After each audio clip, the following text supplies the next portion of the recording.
Salamu alaikum malien cɛ ni muso denmisɛnnin mɔgɔkɔrɔba aw bɛɛ lajɛlen ni tile aw ni sɔgɔma aw ni wula aw ni su a mana kɛ diɲɛ fan fan fɛ an ka foli bɔ an b'a ɲini aw fɛ video a ka partage kosɛbɛ aw ka kɛri caman bila la aw denkɛ n'a balimakɛ don Dirisa Mɛmɛnta chargé de communication yɛrɛ wolo Debu sur la Rempart bi ye sibiri ye bi ye utu kalo tile 6 ye an b'a aw bɛɛ lajɛlen fo Mali an ka foli bɔ ye Mali kɔnɔ ani Mali kɔ kan mɔgɔ bɛ wuli ka jɔ la jamana yan ka foli bɛ aw ye kosɛbɛ Mali an b'a ɲini aw fɛ video a ka partage kosɛbɛ an y'o fɔ aw ye kɛlɛ bi sen na ani jugu bɛ ɲɔgɔn na jugu dɛsɛra baara la a donna nkalontigɛ la an bɛ bɔ ka lajɛli minnu kɛ an bɛ bɔ ka kunnafoni sanuma minnu di a tɛ jugu arranger o la kelen ka mɔgɔw sara k'u bila n'a ye video daminɛ dɔrɔn ka video signaler ka tête de mort bila u ka video signaler u ka fɛn caman kɛ o la n'a ye video partager ka kɛrɛw bila o b'a to jugu ka signaler n'a ka fɛn kirikaraw bilali o tɛ se ka video tigɛ a bɛ kɛ sababu ye Facebook tɛ video fana bloqué a bɛ kɛ sababu ye page fana tɛ restreint donc o la an b'a ɲini aw fɛ video a ka partage kosɛbɛ bi an bɛna kuma fɛn min kan sujet damadɔni d'abord a fɔlɔ o ye kunu yɛrɛwolo Debu sur la Rempart an ye wele bila malien bɛɛ lajɛlen ma palais de la culture la ka bɔ MINUSMA contre la an m'a kɛ gansan parce que an kun ɲɛ bɛ MINUSMA natɔla la an ye tɛgɛ ɲɛsin yɔrɔ min na tile bɔra yen parce que MINUSMA y'a kanu sisan ka kɛlɛ ɲɛsin an ka armée ma MINUSMA y'a kanu sisan ka kɛlɛ ɲɛsin an ka sɔrɔsiw ma c'est-à-dire non seulement mɔgɔ ninnu ye bandiw ye non seulement mɔgɔ ninnu ye tiɲɛnikɛlaw ye mais fitiriwalew don quoi parce que u bɛ yɔrɔ min na bi MINUSMA bɛ yɔrɔ min na bi an ka sɔrɔsiw bɛ k'u sécuriser mais u m'u bali ka kɛlɛ ta nin waati na ka ɲɛsin an ka armée ma ka ɲɛsin an ka sɔrɔsiw ma an b'o kɔnɔ ko k'u walawala aw ye malo o tɛmɛlen kɔfɛ ayiwa i b'a dɔn ka sɔrɔsi 49 ko kuma la Alassane ko conseil de sécurité o bɛ jumɛn de a ye fɛn dɔw kɛ a ye kuma dɔw fɔ o tɛmɛlen kɔfɛ Alassane ni Babo ani Beje kan ka ɲɔgɔn ye o ɲɔgɔn ye kɔnɔna na u ye wele bila Mora Ambalo ma ko a fana kana k'a ka sen don o ko la parce que walasa Mora Ambalo kana ka ale bɔ Babo bolo parce que Babo ka parti mɔgɔw ye communiqué kɛ o ka porte-parole kumana ko Alassane i y'an ka sɔrɔsi 49 min ta ka t'u kɛ mercenaires ye Mali la n'u datugulen don ka taa maliyɛnw tɔɔrɔ ka Mali degun an bɛ fɛ i ka ɲɛfɔli kɛ an ye surtout ka enquête parlementaire dayɛlɛ walasa ko in tiɲɛ ka dɔn Alassane ni e de nɔ don walima ni dɔgɔnin de nɔ don a tiɲɛ ka dɔn parce que maliyɛnw tɔɔrɔ la Ivoiriyɛnw yɛrɛ tɔɔrɔ la pour que ka nkalon caman tigɛ sisan et puis ka seereya sɔrɔ a ka nkalon na an hakili ni président bɛ CEDEAO kɔnɔ bi min ni marionnette don ni président bɛ CEDEAO kɔnɔ bi ni min t'a dɔn bɔnbɔn kalamani tɛ quoi c'est à dire a ka jugu marionnette min ni bɛɛ bɛ se ka don i sagona da fɛ o ye Umaru Ambalo Sisoko ye parce que ale de ye président bi min ni CEDEAO sɔrɔsiw de bɛ k'ale kɔlɔsi fanga t'a la garde t'a bolo sɔrɔsi t'a bolo ale bɛ k'i yɛrɛ susu bɛɛ la donc surtout ale ni Alassane tun bɛ kɛlɛ la u y'o yafaw ɲini ɲɔgɔn fɛ o kɔrɔ ko ka sira tɛ droit la o ka sira tɛ farafinna la mais Alassane ko k'a ka na a k'a sen don nin ko in na quoi pour que a ka nkalon dɔw tigɛ ka da Mali la parce que ko ale de bɛ se ka tiɲɛ fɔ Mali sɔrɔsiw ye an b'o fana walawala aw ye inchallah o tɛmɛlen kɔfɛ ko américain ko k'olu ka personnel min bɛ yan k'o ka dɔ bɔ a la Abdoulaye Diop y'u hakili jigin ko cɛ tɛ boli ko saya bɛ fan bɛɛ fɛ ko saya bɛ Amérique saya bɛ Faransi saya bɛ fan bɛɛ fɛ ko cɛ tɛ boli ko ni ɲɔgɔn caman kɛra olu fɛ yen k'an ka ambassadeur to yen k'olu ma boli bi k'u bɛ boli ka taa min a y'o fara walawala maliyɛnw MINUSMA ye nkalon min d'an na laɲini min b'a kɔfɛ an n'an ta n'an bila an kan k'o fana dɔn o kuma video y'a partage kosɛbɛ a ye video partage kosɛbɛ aw kana saliya partage la Mali an ka foli tanu bɛ ka ɲɛsin an ka karamɔgɔ ma n'o ye Cherif Tiame Haidara ye an ka furakɛla n'o ye Sherif Thiam Haidara an y'o fɔ aw ye n'an bɛ se ka kunnafoni di ka tila ka degun min mɔgɔ minnu k'a côté ka fɛn dɔ fɔ ka fɛn dɔ kɛ min bɛ se k'u mago ɲɛ surtout minnu ni bana bɛ ɲɔgɔn na parce que adamaden jugu fɔlɔ-fɔlɔ ye bana ye donc n'an bɛ se k'o kɛ on n'hésite pas an tɛ siga la an b'o kɛ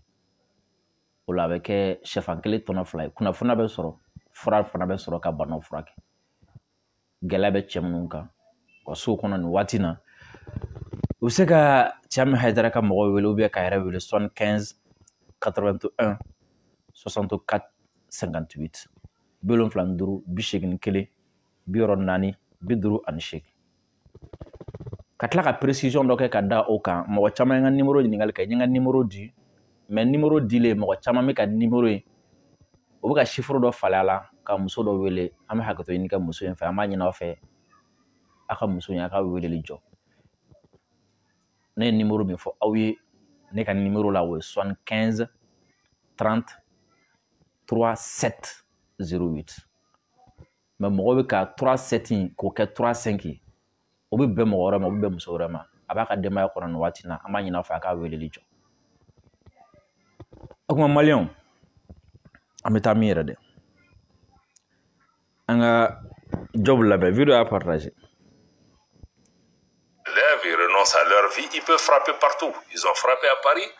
ils ont frappé le Pentagone. Ils renoncent à leur vie, ils peuvent frapper partout. Ils ont frappé à Paris, ils ont frappé le Pentagone, ils ont frappé New York. Donc là, les terroristes, quand ils décident, ils vont le faire. Pour moi, ce qui semble être le plus important, c'est quelle réponse nous donnons désormais à ces groupes. Vous avez vu ce qui s'est passé à Kati, vous avez vu la réponse, elle était immédiate, elle était vigoureuse, elle était décisive. Et ce qui était même plus important, c'est que l'essentiel des suspects qui ont été arrêtés l'ont été par la population, qui s'est levée, qui est partie prendre. Je crois que voyons ces messages. Naturellement, nous regrettons la décision des autorités américaines souveraines de diminuer leur présence de 25%. J'ai eu des échanges très francs, très directs avec l'ambassadeur américain. Je dis qu'on n'envoie pas le bon message à ces groupes. Chaque fois qu'il y a Paris, le Bataclan a été attaqué, nos ambassadeurs n'ont pas fui. Quand New York a été attaqué, nos gens n'ont pas fui, ils sont restés. Mais pourquoi quand ça se passe chez nous, on dit que oui, c'est à 15 km de Bamako, il faut qu'on parte. Je ne pense pas qu'on envoie le bon message par rapport à cela. D'abord, Job a yɛrɛ na k'a fɔ ko ni attaque don ko min kɛra Kati k'a ɲɔgɔn kɛra Paris n'o ye Faransi capitale a ɲɔgɔn kɛra Paris ko Américains fɛ Pentagone n'o y'u ka décision baw ta yɔrɔ ye u ka fɛn caman bɛ yen k'o kɛra ye World Trade Center k'o kɛra ye donc kuma kɔrɔ ye jumɛn ko terroriste ye attaque kɛ Faransi terroriste ye attaque kɛ Amérique donc ni terroriste y'a kanu k'a fɔ k'u bɛna taga u yɛrɛ faga yɔrɔ min na u bɛ se ka taa o ko mais ko min ka gɛlɛn mɔgɔw kan ka sɔnni sigi min kan min nafa ka bon o ye jumɛn o ye jaabili min bɛ di ɲɛ bɛ dɔ la ka numéro dɔ sɛbɛn ce n'est pas mon numéro mɔgɔ si kana numéro wele ko jaabi min bɛ di ko c'est le plus important mɔgɔw kan k'o de lajɛ ko surtout Kati ta kɔfɛ jaabi min dira an ka finitigilakaw ye wulikajɔ min kɛ o de nafa ka bon kosɛbɛ o de bɛ mɔgɔ hakili sigi mɔgɔ kan ka sɔnni sigi o de kan a bɛ jamanadenw hakili sigi kosɛbɛ mais ka sɔnni sigi terroriste ta kan k'a fɔ dɔrɔn ko terroriste ye attaqué kɛ 15 km de Bamako ou bien a bɛ k'e b'i ka minɛnw cɛ ka boli e bɛ k'i ka minɛnw cɛ ka boli ka taga Amérique min na World Trade Center attaquera ye e bɛ k'i ka minɛnw cɛ ka taa Amérique min na Pentagone attaquera ye e bɛ k'i ka minɛnw cɛ ka taga Amérique min na o ye écoliso attaquera ye ka taga écolidenw faga jɔn y'a faga terroriste de don e bɛ k'i ka minɛnw cɛ ka taga o Faransi min na ye Bataclan kɛra yen fɛn wɛrɛw kɛra yen stade ka min yɛrɛ ɲɔgɔn ma hali min ma kɛ Mali la yan ka Faransi président de la République to ballon filɛ la stade kɔnɔna la ka attentat kɛ o stade da la ka match to sen et puis France équipe nationale de bɛ ka jouer hein ka attentat kɛ France équipe nationale ko to ka jouer ka président to terrain kɔnɔ yen ka attentat kɛ terrain da la o bɛɛ kɛra wa a don u ye attaque simultanée de kɛ ka da ɲɔgɔn kan ka gosili kɛ terrain na ye ka gosili kɛ Bataclan la ka gosili kɛ fan wɛrɛw fɛ a k'olu bɛɛ kɛra ye mais ko olu kɛra don min na Mali ambassadeur min tun bɛ Faransi a m'a ka minɛn cɛ ka boli dɛ Mali ambassadeur min tun bɛ Amérique a m'a ka minɛn cɛ ka boli dɛ ɔ ninnu fɔra ko ninnu fana kan k'o ɲɔgɔn de kɛ o ko surtout mɔgɔ kan ka min bɛ yen nɔ ni o nafa fana ka bon kosɛbɛ o ye jumɛn ko kati attaque kɛlɛ ko population civile de wulila ka terroriste minɛ k'u di o b'a yira k'a fɔ ko terroriste nana k'u bɛna mɔgɔ minnu ja wuli ka mɔgɔ minnu ja tigɛ ka mɔgɔ minnu papa non seulement olu ma siran et puis u nana olu jala gɛlɛya de donc terroriste échouera o mɔgɔ boli kun et puis k'ale Amérique ambassadeur k'ale y'a wele k'a fɔ ye France k'ale y'a wele k'a fɔ ye min b'a kɔnɔ a y'a fɔ ye k'a fɔ ko aw bɛ ka nin min kɛ nin nin tɛ ma daba mɔgɔ hakilisigi kama ne b'a faamu a dabakun ye jumɛn ye ka dɔ fara population ka siran kan quoi anw Américains ye acte min kɛ a dabakun de ka anw tɔw la siran ka taga fɛ hali Américains yɛrɛ bɛ ka boli hali Français yɛrɛ bɛ ka boli tiɲɛna Mali situation juguyara san kɔni bɛɛ ka boli sisan bɛɛ ka taa i m'a ye Américains taara ka bɔ Afghanistan dɔrɔn i m'a ye terroristes ye minɛ k'a sɔrɔ mɔgɔw b'o kuma in fɔ o b'a essayer k'o rapprochement kɛ k'a sɔrɔ mɔgɔw ma min fɔ o jumɛn Américains bɛ taa ka bɔ Afghanistan don min na ni Talibanw nana fanga la Américains ni Talibanw taara accord de signer u ni ɲɔgɔn cɛ jamana wɛrɛ la k'a fɔ an bɛna fanga di aw ma c'est pas possible comme si Américains ka minɛnw cɛ dɔrɔn Talibanw nana yɔrɔ min na ayi Américains n'u ye accord de signer u ye bɛnkan de signer u ni ɲɔgɔn cɛ an bɛ fanga di aw ma a tɛ nin k'anw na a tɛ nin k'anw na a tɛ terroriste mara aw fɛ yen bilen an contre la wa a tɛ mɔgɔ mara aw fɛ min bɛ taga anw attaquer en retour an bɛ fanga di aw ma président min bɛ yen an bɛ bɔ an n'u ni ɲɔgɔn cɛ parce que président yɛrɛ tɛ yen sa minnu bɛ yen nɔ an b'olu gɛn ka bɔ yen nɔ aw bɛna aw sigi o de bɛn de kɛra Américains ni Talibanw ni ɲɔgɔn cɛ u kana u sigi fanga la donc c'est pas comme si Américains ka minɛnw cɛ ka dɔrɔn rebelles na terroristes nana yɔrɔ min ça c'est pas passé comme ça donc o la mɔgɔw bɛna rapprochement kɛ direct la u bɛ nin de nɔfɛ occidentaux ninnu bɛ nɔfɛ tubabuw bɛ nin de nɔfɛ a ka fɔ dɔrɔn ko Américains ka minɛnw cɛ ka taga dɔrɔn non cɛ non Mali ko kɔni banna i m'a ye Américains ka minɛnw cɛ ka taga dɔrɔn u ye Mali fan bɛɛ bila zone rouge la o kɔrɔ ye jumɛn ko non ko danger bɛ Mali fan bɛɛ fɛ hali an ka so kɔnɔnaw tɛ se ka sigi bilen an ka kɛnɛmanaw an tɛ se ka sigi bilen mɔgɔ bɛ faga Mali la i n'a fɔ marabatiga président yɛrɛ se tɛ hali a ka so la bilen k'a essayer k'o message sugu ninnu de la u b'o fɛ k'o message sugu ninnu de labɔ o la tubabufima minnu b'anw fɛ yan nɔ ni olu ka faamuyali ka surun ni olu kɔni bolo Ala ye nin mɔgɔ ninnu de ni olu y'a ye dɔrɔn Mali bila la zone rouge la ou bien n'olu y'a ye dɔrɔn k'a fɔ ko tubabu jamana dɔ mɔgɔ bɛ ka taga ka personnel labɔ dɔrɔn u b'a fɔ yen nɔ ko in banna ka ban ko in banna an ka taa olu b'u ka minɛnw cɛ u bɛ boli olu bolibaatɔ la n'olu sera ka population hakɛ min ja tigɛ olu ja bɛ tigɛ mais aw m'a faamu di walahi u m'a faamu et puis aw bɛn'a faamu don min na o b'a sɔrɔ voilà foyi tɛ foyi kɛ foyi la bilen donc a ka ambassadeur réduit tɛ dɛ a ye fɛn wɛrɛ kɛ min ni bɛɛ tɛ kelen nous on est ici au Mali nous sommes fiers d'être maliens nous sommes prêts à mourir ici pour le Mali et nous savons que nous allons vaincre ici nous n'allons pas fuir an tɛna boli quoi donc o message fu ninnu minnu bɛ n'u bɛ fɛ k'a véhiculer français b'a fɔ ka mɔgɔ man ka taa américains b'a fɔ ka mɔgɔ man ka taga et puis c'est des annonces quoi e m'a faamu n'o kɛra a bɛ k'e kɔnɔ i n'a fɔ u ka mɔgɔ bayirikaw de bɛ yan en réalité n'i y'a compter i b'a sɔrɔ u ka mɔgɔ minnu nin kuma in fɔlen a bɛ kɛ sababu ye ka mɔgɔ min lataa a cayalen mɔgɔ mɔgɔ tan ye mɔgɔ jumɛn bɛ yan rien donc effet d'annonce de bɛ k'a la dɔrɔn quoi comme si n'u ko ko non u bɛn'u ka mɔgɔ réduit de 25% donc n'o kɛra mɔgɔ 400 de bɛna taa mɔgɔ 800 de bɛna taga ou bien mɔgɔ 2000 de bɛna taga non c'est risqué don ta bɔrɔ ta alors en réalité n'i taara sɛgɛsɛgɛ nin kuma in fɔlen mɔgɔ hakɛ min bɛna taga a tɛ tɛmɛ mɔgɔ 10 ou bien mɔgɔ 15 kan mais n'a annoncera comme ça sur le plan médiatique sur le plan communicationnel a bɛ kɛ ɲɛna i n'a fɔ non jatigɛ koba dɔ de kɛra mɔgɔ baden de taara parce que Mali kɔni mɔgɔ wɛrɛ dunan ma to a kɔnɔ bilen bɛɛ bolila c'est faux est-ce que vous comprenez donc u bɛ ni jeu misɛnnin ninnu na jɔ bɛ olu jaabi maintenant an bɛna directement MINUSMA la Malien vous savez boli initié kunu MINUSMA contrôle d'abord an bɛ peuple fo fɔlɔ ka Malien bɛɛ lajɛlen fo Malien ka boli la kunu palais kɔnɔ Malien yɛrɛ démonstration kɛra MINUSMA y'a dɔn bi k'a fɔ ko peuple décidé len don vraiment an bɛ bɛɛ fo hali n'a sɔrɔ n'u y'a essayé ka tiɲɛnikɛlaw bila ka taga parce que ça m'a fait rire quoi ça m'a fait rire aw tɛ min kalama ni ala an mɛnna an ma se k'a daminɛ an bɛ sécurité fo yan nɔ kosɛbɛ an b'an ka finitigilakaw fo vraiment kunu ils ont fait un boulot extraordinaire u ye baara min kɛ kunu a kan ka fo quoi n'an ka sécurité continuera comme ça non je vous assure que an bɛ se k'an daga sunɔgɔ cogo min ka d'a ye vraiment policiers minnu bila ka taa ils ont fait un boulot excellent o baara in de kama a ma se ka daminɛ joona parce que kunu mɔgɔ si ma don salle kɔnɔ k'a sɔrɔ k'i ma f'u ye ko 2 kɛ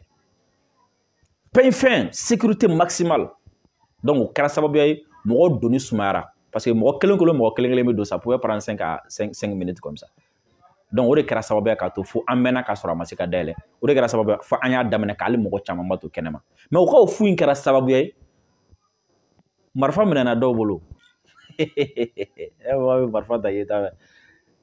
MINUSMA ka ci don marifa minɛna dɔw bolo olu minɛna ka taa olu b'u la muru minɛna dɔw bolo olu minɛ ka taa olu b'u la donc o kɔrɔ an bɛ sécurité fo yan kosɛbɛ mɔgɔ bɔra yɛrɛ wolo déposé la rempart an ka département bɛɛ an ka compartiment bɛɛ coordinateur bɛɛ an bɛ bɛɛ fo ka maliyɛn bɛɛ lajɛlen fo surtout mɔgɔ caman bɔra fo faransi ka na nin fɛn ninnu kama spécialement an ye balaka dɔw olu bɔra Amérique ka na spécialement nin kama ani mɔgɔ caman bɔra intérieur la ka na an b'a bɛɛ lajɛlen fo maliyɛnw an y'o de fɔ a ye ko an bɛna bɔ MINUSMA kama parce que an y'a jateminɛ faransi ka bolo damadɔ tun bɛ Mali la yan d'abord a yɛrɛ ka sɔrɔsiw tun bɛ ambassadeur min tun bɛ yan o tun ye faransi u ka tiɲɛnikɛlaw ka coordinateur ambassadeur min tun bɛ o tun ye tiɲɛnikɛlaw ka coordinateur ale de tun bɛ politicien fara ɲɔgɔn kan ka mɔgɔ wɛrɛw fara ɲɔgɔn kan ka wariw tila tilaw ni ɲɔgɔn cɛ ka instruction ni fɛnw d'u ma donc ambassadeur tun ye coordinateur u ka sɔrɔsi minnu tun bɛ yan Barkhane olu tun ye tiɲɛni kɔnɔna la olu tun y'a branche dɔ ye G5 Sahel o tun y'a branche dɔ ye Takuba o tun y'a branche dɔ ye a ECAP n'a CREDICA olu tɔ ninnu bɛɛ tun y'a branche dɔ ye pour que faransi bɛ se ka to Mali la ka tiɲɛni kɛ maintenant ninnu bɛɛ tagalen a tɔ ye jumɛn a tɔ tora MINUSMA ye o de la faransi y'a dab'a kama depuis a bɛ na don min na ka na ni MINUSMA y'a fɛ ka sɔrɔ ka diɲɛ sɔrɔsi caman don a kɔnɔ ka jamana caman impliqué a la parce que n'a fɔra ko k'o bɔ don min na o bɛna gɛlɛya donc en attendant k'a ka bɔ a bɛna profiter k'a ka tiɲɛni kɛ donc u nana min kama k'an dɛmɛ k'an ka dugukolo minɛ k'an dɛmɛ k'an ka souveraineté exercer ka civiliw protéger surtout ka civiliw protéger mais u tɛ se o la u tɛ k'o si kɛ ka tila ka taga mandat renouvelé tɔ la au lieu que k'u base civiliw protégeli kan k'u base ko ka taga enquêtew kɛ ko droit de l'homme parce que droit de l'homme ko kuma in y'a fɔ aw ye a mɛnna n k'a dabɔ kun ye mun ye a dabɔ kun ye mun ye n bɛ n fara k'a yira aw la k'a fɔ ko Mali ye wulikajɔ minnu kɛ de 2019 à aujourd'hui ça a réveillé sur le plan panafricain an b'a fɔ ma sur le plan panafricanisme a ye ɲɛyɛlɛliw kɛ farafina ɲɛyɛlɛ la et puis farafinw bɛ ka muruti farafina jamana bɛɛ bɛ ka muruti mais o kɛlen don ka président dɔw sigi yɔrɔ dɔw la minnu bɛ yen mɔgɔ bisi mais hali o bɛɛ la u b'a dɔn k'a fɔ ko tasuma de ɲagalen don duguma na ça va exploser mais pour que a kana exploser olu kan u bɛ mun kɛ a ka exploser à l'intérieur de l'Afrique o de la Nations Unies ka mission fɛn o fɛn bɛ yen sisan u bɛɛ ka priorité ye jumɛn ye soit ka kɛlɛ wuli jamana kɔnɔna la ou bien ka kɛlɛ wuli jamana a n'a kɛrɛfɛ jamana dɔ ni ɲɔgɔn cɛ vous avez vu MONUSCO ka rapport laban o bɛ ka Rwanda ni Congo kun kari ɲɔgɔn na MONUSCO ka rapport laban olu ye k'o ka fɛɛrɛ kɛ ka Congo ni Rwanda cɛ kɛlɛ ban ka fɔ ɲɔgɔnya kɛ k'a nɔgɔya u ka rapport de kɛ k'u ka kɛlɛ juguya donc n'o kɛra sisan nɔ ninnu fila si tɛna se ka bɔ u yɛrɛ la bilen ninnu bɛna n'a heki u kan ils ont essayé la même chose à travers u ka pionnier Alassane Dramane Ouattara ka Mali ni Côte d'Ivoire bila ɲɔgɔn na o ko bɛ sen na ensuite u kun y'a essayé ka kɔrɔ ka Mali ni Mauritanie bila ɲɔgɔn na avec des rapports faux ani journal ta tiɲɛni kalabanci dɔw ye u y'a essayé kɔsɛ na surtout RFI ni France 24 avec l'Algérie ka Algérie président ka kuma dɔ ta kuma min ni kuma kura tɛ parce que ni Algérie président ko Mali ka taga élection na ko élection ka ɲi Mali ma an ka ɲɛmɔgɔw yɛrɛ y'o dɔn yan fɔlɔ k'o fɔ fo ka élection date fɔ ka législative date fɔ ka présidentielle date fɔ donc a ma kuma kura fɔ n'a kɛra min o tɔ an bɛ se k'o discuter an ni Algérie ni ɲɔgɔn cɛ so kɔnɔ mais RFI ni France 24 y'o ta ka tile 3 kɛ édition spéciale la o kan fo b'a fɔ ka élément kɔnɔna la ko Algérie hausse le ton ko Algérie bɛ k'a kumakan yɛlɛ ka muscle bɔ Mali kama fo Algérie ambassadeur nana fɔ non k'u bɛ k'a dabɔ a kama ko olu ka président ka kuma bɔ a contexte kɔnɔna la alors que kuma wɛrɛ tun bɛ kuma in kɔnɔ o ye jumɛn u ma sɔn k'o fɔ o ye jumɛn k'a yɛrɛ k'a fɔ ko Mali bɛ kɛlɛ min na a b'a ka yɛrɛma hɔrɔnya kɛlɛ la farafina ka yɛrɛma hɔrɔnya kɛlɛ kun o tun bɛ président ka kuma kɔnɔ mɔgɔ si da ma maga o yɔrɔ la donc u ka baara ye jumɛn sisan n'u ma se ka jamana min ci kɔnɔna fɛ u b'a jamana n'a kɛrɛfɛ mɔgɔw bila ɲɔgɔn na et MINUSMA b'o cadre de kɔnɔna na a b'o logique de kɔnɔna la après avoir échoué Mali kɔnɔna la u kun y'a essayé ka gɛlɛya min don an ka communauté ni ɲɔgɔn cɛ bamananw ni bozow fulaw ni kadɔw ni ɲɔgɔn cɛ o bɔ kelenw kalama o échoué o terrain ka cette fois-ci u bɛ ka nale ka ani an kɛrɛfɛ jamanaw bila ɲɔgɔn na avec des rapports bidons o de la an bɔr'o kama kunu an y'u natɔ ye ɔ MINUSMA ɲɛ b'a la bi ale tɛ se ka se anw ma donc MINUSMA kɛlen don ka kɛlɛ de ta bi ka guerre de ta bi k'an ka armée sɛgɛrɛ ni jumɛn ye ni nkalontigɛ ye ni rapport ye mura kɔfɛ o ye guerre min ta ka ɲɛsin an ka armée ma u bɛ k'o guerre ɲɔgɔn wɛrɛ ta ka ɲɛsin an ka armée ma bi ni rapport kuntan wɛrɛ ni nkalon wɛrɛ ko an ka sɔrɔsiw binna Mauritaniens kan a bɛna dɔn yɔrɔ jumɛn na a bɛna dɔn signe fɔlɔ min fɛ k'u bɛ ka nkalon d'an ka mɔgɔw la a bɛna dɔn signe fɔlɔ min fɛ ko a kun ye k'an ni Mauritanie bila ɲɔgɔn na a bɛna dɔn signe fɔlɔ min fɛ ko nafigidenya don o ye jumɛn ko in kɛlen Faransi olu de girinna ka bɔ ni a ye ko in kɛlen RFI de girinna ka bɔ ni a ye k'a sɔrɔ foyi ma kɛ fɔlɔ seereya ma sɔrɔ fɔlɔ ko maliyɛnw bagara Mauritaniens ma k'olu faga fo a waati kun ɲini ka Mauritanie président sɔrɔ ka remonter Mali contre la o kɛlen mun kɛra Mali ye délégation dɔ bila ka taga Mauritanie ye délégation dɔ bila ka na Mali la Mauritanie Mali bɛnna kan k'u ka fara ɲɔgɔn kan ko ka enquête kɛ ɲɔgɔn fɛ enquête conjointe entre le Mali et la Mauritanie o enquête bi baara la o enquête bi sen na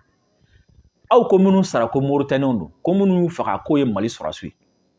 ɔ o jamana fila n'o ye Mali ni Mauritanie olu bɛnna kan k'olu bɛna ko sɛgɛsɛgɛ ɲɔgɔn fɛ k'u bolo di ɲɔgɔn ma k'a sɛgɛsɛgɛ ɔ ni aw ka nafigidenya tɛ aw bɛ taga mɔgɔ rapport bɔ ka olu fila to ɲɔgɔn kan ka sɛgɛsɛgɛli kɛ ni aw ka mɔgɔ bila ɲɔgɔn na tɛ aw bɛ taga mɔgɔ rapport bɔ ka Mali ni Mauritanie to enquête la et puis a enquête u bɛ k'a kɛ ɲɔgɔn fɛ ayi o tɛ ka den kanu ka tɛmɛ a ba kan ye o tɛ ka den kanu ka tɛmɛ a ba kan o tɛ na i b'a dɔn yan de ko ŋaniya juguya don i b'a dɔn yan de ko kɔnɔna juguya don i b'a dɔn yan de u bɔra a kalama sisan nɔ k'a fɔ ko Mali ni Mauritanie ni ɲɔgɔn cɛ u ye enquête conjointe min dayɛlɛ o enquête conjointe in kɛra sababu ye Mali autorité ni Mauritanie autorité bɔra a kalama ko janfan dɔ bɛ ko in kɔrɔ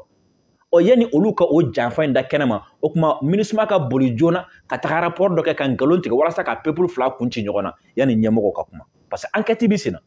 olu ma tila enquête la fɔlɔ olu ye élément dɔ sɔrɔ élément minnu b'a yira k'a fɔ ko kuma min bɛ k'a fɔ ko janfan b'a kɔrɔla la namara b'a kɔnɔna la ko kuntan dɔ b'a kɔrɔla la min bɛ ka ɲɛsin ni jamana fila ma o yanni olu ka tila o enquête la minnu ka baara o janfan labɛn minnu y'o janfan labɛn n'o ye MINUSMA ye à travers comment dire la ni Faransi b'a sanfɛ olu girinna ka taga rapport ba dɔ bɔ o rapport ka sɔrɔ ka to k'o di u ka journalistes ma olu bɛ ka tilen k'o yaala ko mɔgɔ 34 fagara 29 ye Mauritanien 4 ye Malien donc o kɔrɔ ye jumɛn ko yanni ɲɛmɔgɔw ka aw ka jamana fila ɲɛmɔgɔw farala ɲɔgɔn kan ka sɛgɛsɛgɛli min kɛ yanni u ka bɔ k'o jaabi jɛlen di aw ma ka ko tiɲɛ di aw ma anw minnu ta ye nkalon anw bɛ bɔ ka girin ka nkalon fɔ aw ye ka girin ka nkalon tigɛ ka da aw la wala hali n'u nana fɔ aw ye ko anw sen b'a la a tɛna da la bilen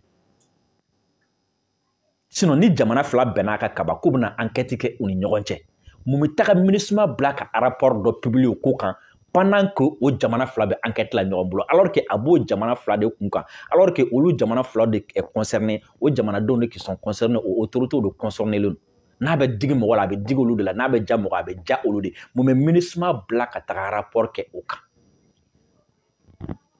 est-ce que ni kɔnɔjuguya tɛ ni kafiridenya tɛ est-ce qu'une mission comme la MINUSMA doit se mêler des affaires entre le Mali et la Mauritanie? Ingérence grave.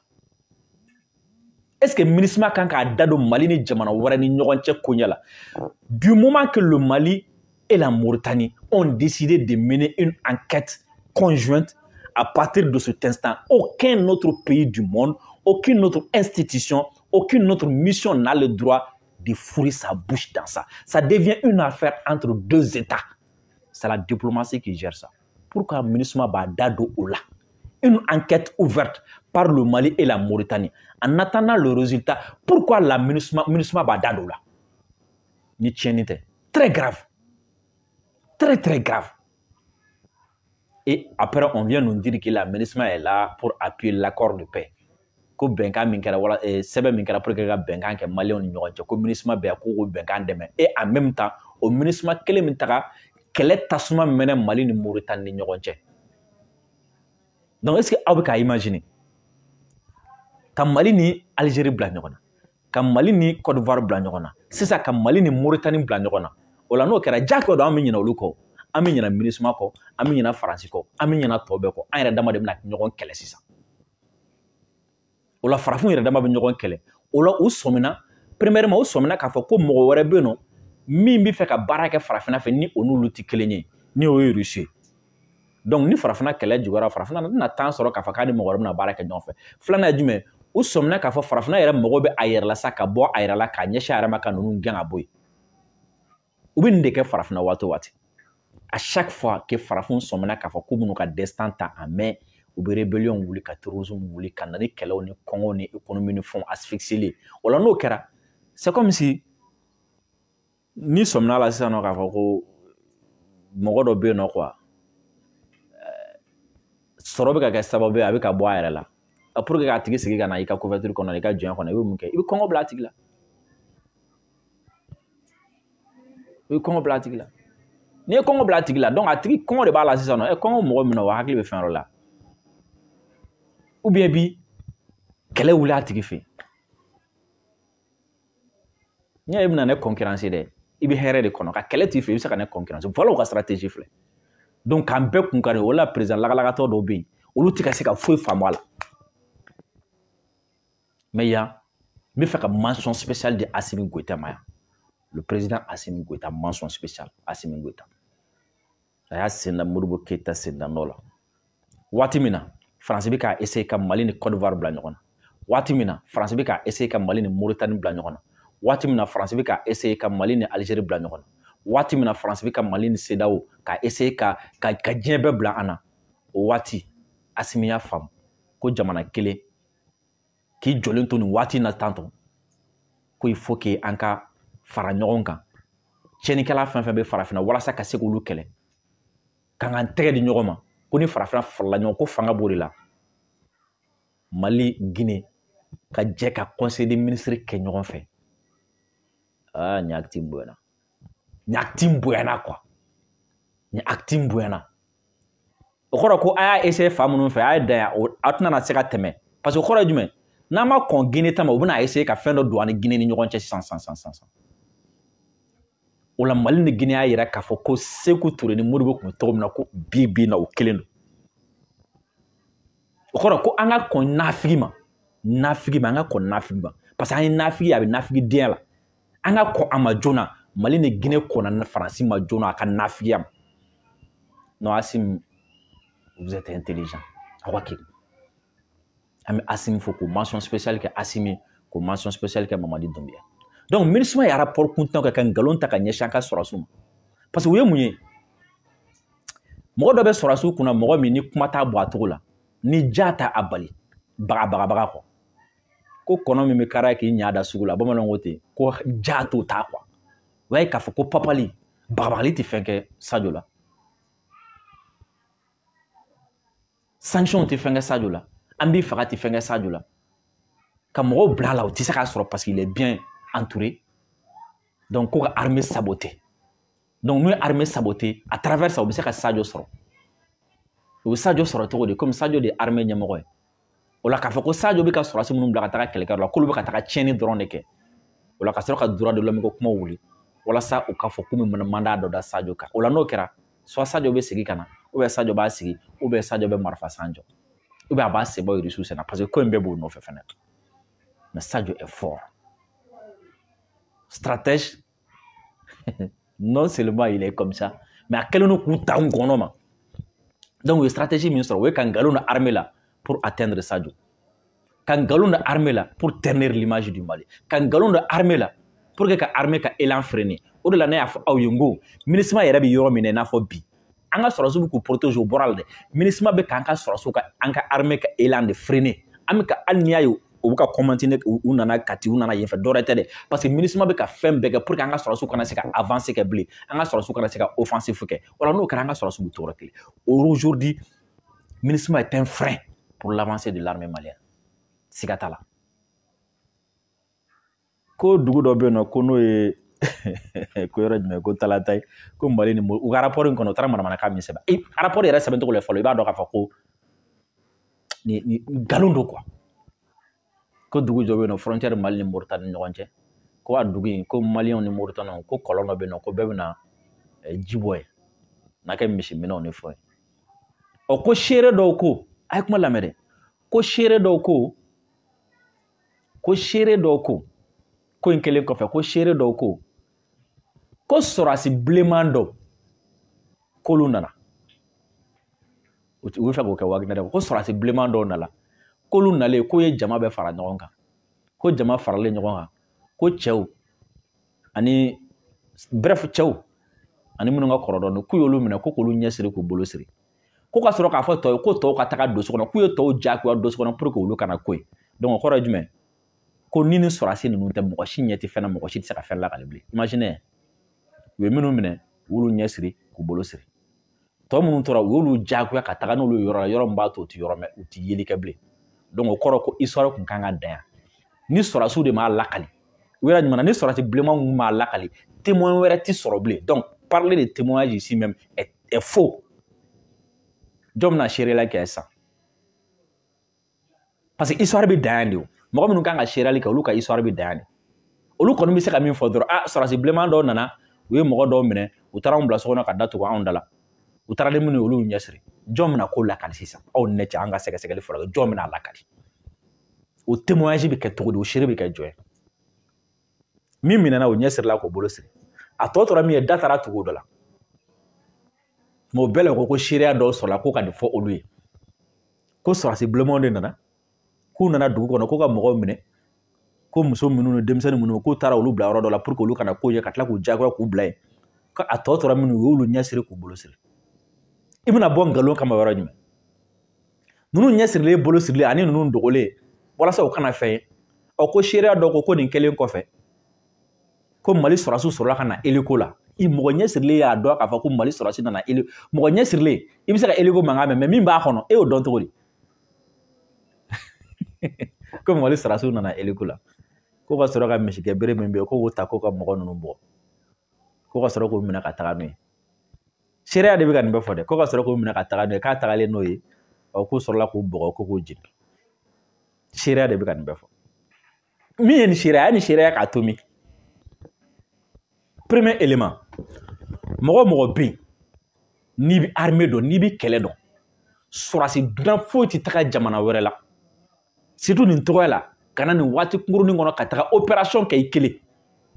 k'a sɔrɔ minimum ko guides t'i bolo minnu ye yen mɔgɔ ye o guides fana ye bilenmanw ye o ye n'a sɔrɔ sisan nɔ an ka kɛ sisan nɔ i n'a fɔ MINUSMA filɛ nin ye sisan nɔ MINUSMA kɔnɔna na i b'a sɔrɔ sɔrɔdasi dunan dɔw b'a la olu bɛ se ka kɛ tubabu ye olu bɛ se ka bila ka taga opération na yɔrɔ dɔ la mais n'olu bɛ taga opération na yɔrɔ la diyagoya don ni finman dɔw bɛ taga ɲɔgɔn fɛ minnu bɛ yɔrɔ dɔn Irisikɛ ye Mali dɔn yan togo togo appareil b'a bolo togo togo Irisikɛ tɛ se ka bɔ ka taga opération k'a kelen n'a ni Mali tɛ n'a ni Maliyɛn tɛ ɲɔgɔn fɛ mais ko ayi ko sɔrɔdasi dunanw dɔrɔn de taara ko sɔrɔdasi bilenmanw dɔrɔn de taara ko ka taga nin ko in kɛ ko kɔfɛ de ko Mali sɔrɔdasiw nana depuis quand sɔrɔdasi dunan bɛ se ka na yan nin tan nin kɔnɔna la o k'a dɔn k'a fɔ ko nin dugu in bɛ tan o ka tila ka taa ka terroriste dɔn k'u bɔ tɔw la ka dɔw minɛ ka dɔw bila olu minɛ k'olu bila ni jɔ ko yan i b'a dɔn ko nkalon don quoi même min ye témoignage kɛ i b'a dɔn k'a fɔ ko nin tɛ témoignage nin ye kuma dilannen ye parce que e bɛ ka soju kɔnɔ e y'a dɔn cogo di ko nin ko kɛra tan k'e to i ka soju la e y'a dɔn cogo di ko a kɛra tan k'e to i ka soju kɔnɔ e y'a dɔn ko Mali sɔrɔdasiw nana k'e to i ka soju kɔnɔ e y'a dɔn ko Mali sɔrɔdasiw y'u bugɔ ni misi et puis ka tila ka précision nin ye k'u y'u bugɔ ni ndolokuru ye n'o ye misigɛnberew ye e bɛ so kɔnɔ e dogolen don marifatigi jɔlen do da la ko e kana bɔ ka taga ko ye mais e sera k'a dɔn cogo di ko Mali sɔrɔdasiw nana ninnu bugɔ ni ndolokuru ye e sera k'a dɔn cogo di ko Mali sɔrɔdasiw taara n'u ye ko k'u bugɔ fɔlɔ ka sɔrɔ k'u jeni cɛ MINUSMA ka baara filɛ MINUSMA ka kuma filɛ Mali sɔrɔdasiw kan fitiriwaleya sɔrɔdasiw minnu bɛ k'ale yɛrɛ lakana a ka kuma filɛ olu kan MINUSMA min dɛsɛra ka Mali population ka a protéger o MINUSMA ka kuma filɛ MINUSMA min dɛsɛra ka armée dɛmɛ o MINUSMA ka kuma filɛ MINUSMA min cantonné don an ka dugukolo kan ni nafa foyi foyi t'u la mais o MINUSMA de ka kuma filɛ et puis ko Nations Unies ka expert o ye mun expert sugu ye o ye mun expert ye expert en quoi en lâcheté expert en mensonge oui ça je suis d'accord ngalon espero do ngalon tigala Allah ni ministre Touraya Malion ni ministre Touraya ayo kuma ka nɔgɔ mɔgɔ caman ni ko an ka taa terrain kan i t'u ye mais ni ministre Touraya Allahu akbar mais ministre y'a fɔ ye ko an bɛ ɲɔgɔn na ni ngalon ninnu u b'a dabila walayi a b'a dabila ministre Santa son départ prochain ouvre une guerre informatique, une guerre d'intoxication contre l'armée malienne. Parce que le ministre n'y a pas tagatola, amène une belle, on y a pas tagatola là de. Ko tabati bonu mangé o tea. Donc yani français kata a tobis abisa ka tieni fan fe ka ko ke yana kata o de do. Sinon ni manda yi ko manda là bay. Inshallah. Mais yanu ke, yanu manda ka ba obisi tieni fan fe na nga beke o tea. En zone là. O ministre ma kele ne kera sababu ka na ni sorasi binan kontan ivaron. Ka sorasi bikonante. O komi ivaron fe Babo ni Beje ni Alassane ye ɲɔgɔn ye u ka ɲɔgɔn ye filanan la k'u bɛna na Guinée Bissau président n'o ye Mor Ambalo ye ko k'ale wele k'ale kana se n'o ko la ale kana o participer o y'a sɔrɔ fɔlɔ n'aw hakili b'a la CEDEAO ka ɲɔgɔn ye senfɛ Mor Ambalo de bɔra fɔlɔ ka ci tigɛ ko n'u bɛ coup d'état kɛlɛ ko troisième mandat kɛlaw bɛɛ ye coup d'état kɛlaw ye a y'a sɔrɔ Alassane de bɛ Kami Alassane de ma ani Macky Sall o kɛlen Alassane fana ko a tɛ kɛ CEDEAO président ye o gana dɛ mais comme sisan u mɔgɔ bɛ ɲɔgɔn na u taara yafa ɲini ɲɔgɔn fɛ fo dɔw b'a fɔ Ivoirien dɔw b'a fɔ ka expert dɔw b'a fɔ ko Ambalo ye mɔgɔ ye mɔgɔ min don ko n'a nana Mali la k'a bɛ se ka ci di Mali sɔrɔsiw ma donc ale ka wele kana fara nin réunion kan donc ale ka tɔ calmer walasa k'a fɔ ko nin bɔra CEDEAO ɲɛmɔgɔ yɛrɛ de da la o don na Alassane ye Ambalo fo nin sɔrɔsi 49 ko in na ko a ka foli ba ye a ka foli bɛ Macky Sall ye Macky Sall ye jumɛn Macky Sall ye Union africaine ɲɛmɔgɔ ye Ambalo ye CEDEAO ɲɛmɔgɔ donc Macky Sall bɛ fɛ Alassane bɛ fɛ sisan nɔ k'a yɛrɛ k'a fɔ i n'a fɔ nin ko in na ale ni Union africaine bolo bɛ ɲɔgɔn bolo ale ni CEDEAO bolo bɛ ɲɔgɔn bolo Maliyɛnw de ye kana gɛlɛnw ye sinon CEDEAO ni Union africaine olu fila bɛɛ bɛ k'ale dɛmɛ nin ko in na parce que tiɲɛ b'ale bolo o la ka stratégiquement ka Macky Sall fo ka Ambalo fo ko k'u fo u bɛ ka baara min kɛ nin sɔrɔsi 49 ko in na ko ale ye preuve sugu bɛɛ yira Mali ɲɛmɔgɔ la min b'a yira k'a fɔ ko nin sɔrɔsi ninnu bɛ ko tiɲɛnikɛlaw tɛ ko bɛɛ la ko Mali sɔrɔsiw bɛ ka Mali ɲɛmɔgɔ bɛ ka nin sɔrɔsi ninnu k'u bɛ k'u mara aw fɛ yen aw hakili bɛ Alassane ka preuve kelen na aw hakili bɛ preuve kelen na ko Côte d'Ivoire ye min présenté nin ko in na depuis a daminɛ fo sisan aw hakili bɛ aw ye preuve kelen a tɛ donc Ambalo nana kun ye ka nin participer donc Beje ni Babo comme olu bɔra ka mankan ci k'a fɔ ko Alassane ka tiɲɛ fɔ nin ko in na n'o kɛra Ivoirien commencera ka muruti a contre la sisan i y'a ye k'a fɔ ko o kɛlen o ka société civile mɔgɔ dɔ kun nana yan muso dɔ kun nana yan k'a yɛrɛ bɛna ko ɲɛɲini ka taa tiɲɛ fɔ ale tagalen u y'a minɛ mais sisan u y'a bila donc pour que ka continuer ka nkalon tigɛ Ivoirien ka Ivoirien ka nkalon tigɛ u ye k'u don nkalon kɔnɔ k'u don jinɛ wotoro kɔnɔ ka taga n'a ye donc Mor Ambalo bɛ na sisan ka na nkalon tigɛ Babo ni Beje ka kɛ n'a fɔ CEDEAO ye wulikajɔw kɛ CEDEAO ye sɛgɛsɛgɛliw y'a jira k'a fɔ tiɲɛ yɛrɛ la Alassane dɔ bɛ ko in na tiɲɛ yɛrɛ la Alassane ma kojugu kɛ wala n'o kɛra Babo ni Beje olu b'u mada Ivoirien b'u mada o la a bɛ sɔrɔ ka Ambalo ko k'u bila ka na Mali la mais Ambalo n'i sera yan i somɔgɔw bɛ yan n'i sera yan dɛ i somɔgɔw minnu bɛ yan dɛ an bɛna olu de bila ka taga i kun bɛ aéroport la parce que k'i ye Malien ye Mali la yan mɔgɔ tɛ kɔrɔbaya i ka cɛkɔrɔba minnu bɛ yan i tɛ kɔrɔbaya olu ka tulo minɛ ma dɛ olu de bɛ t'i minɛ ka i bɛ tulo minɛ aéroport la yen anw tɔw tɛ la yɛrɛ n'i nana o de bɛna k'i la i ka cɛkɔrɔba minnu bɛ yan i kɔrɔkɛ minnu bɛ yan i mɔkɛ minnu bɛ yan olu de bɛ t'i tulo minɛ aéroport la k'a f'i ye k'i ye Mali kuma suli i ye Maliyɛn bɛɛ kuma suli e bɔra yan de i taara yɔrɔ dɔ la i kɛra fɛn i bilala i faso la Mali la an b'o de kɛ o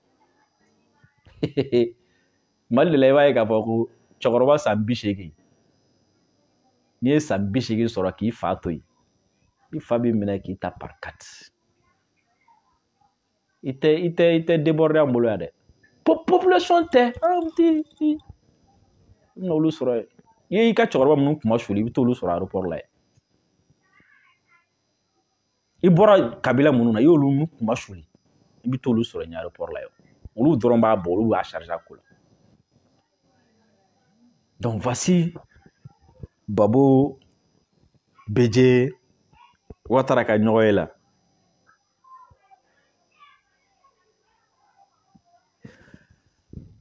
Maliyɛnw ka segin ka aw fo kosɛbɛ Yɛrɛwolo debout sur le rempart tɔgɔ la kunun bɔli la k'a fɔ ko rendez-vous 22 septembre Inch'Allah ka bɛɛ fo mɔgɔ mɔgɔ ye baara dɔ kɛ nin ko in na ka bɛɛ lajɛlen fo k'an ka journalistes fo minnu n'u welela waati o waati fasiko la u bɛ taa minnu fana tɛ taa k'olu fana fo minnu tɛ taa k'olu fana fo parce que i b'a ye Maliko bɛ dabɔ i tɛ télé dɔw ye hali n'u taara pour que ka élément bɔ baara don mais hali n'a fɔra ko dɔ ye ordinateur kelen di dɔ ma yɔrɔ dɔ la olu bɛ girin k'o bɔ télé la jamana ko don Inch'Allah n'an bɛ taga fɛn bɛɛ bɛ nettoyer dɔɔni dɔɔni a k'an bɛn diɲɛ waati wɛrɛ Inch'Allah